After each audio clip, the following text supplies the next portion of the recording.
Hi friends, Madrasi स्वाद में आपका स्वागत है। आज हम बनाएंगे मेथी दाने की ग्रेवी। मेथी के दाने सेहतमंद होते हैं, साथ ही ये रेसिपी इस लॉकडाउन के टाइम पे बहुत ही यूजफुल होगी क्योंकि इसमें प्याज के अलावा कोई और सब्जी नहीं डाली जाती है।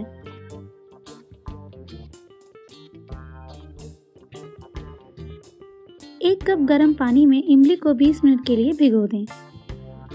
इसके जूस को निचोड़ के पल्प को फेंक दें। फ्राइंग पैन को गर्म करके लो फ्लेम में रख लें। अब मेथी दानों के कलर चेंज होने तक भून लें।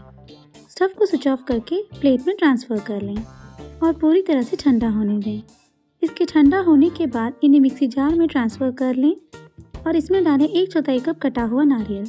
मैंने इसके ऊपर का ब्राउन छिलका निकाल दिया है। आप इसके बजाय आधा कप कसा हुआ नारियल भी ले सकते हैं और 2 से 3 छोटा चम्मच पानी डाल के स्मूथ पेस्ट होने तक पीस लें। अब एक पैन में 2 बड़ा चम्मच तिल का तेल गरम कर लें। अब डालें 1/4 छोटा चम्मच सरसों के दाने, 1/4 छोटा चम्मच हींग, 1/4 छोटा चम्मच करी पत्ता पाउडर। आजकल यहाँ करी पत्ते नहीं मिल रहे हैं, सो जब भी मिल जाते हैं मैंने इन्हें धूप में अच्छे से सुखा के बारीक पीस लिया है। अब अच्छे से मिला लें।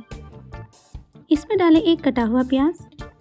आप इसमें फ्लेवर के लिए छोटा प्याज भी डाल सकते हैं और इनके थोड़े गोल्डन ब्राउन होने तक भून लें। अब इसमें डालें स्वाद अनुसार नमक, इमली पानी,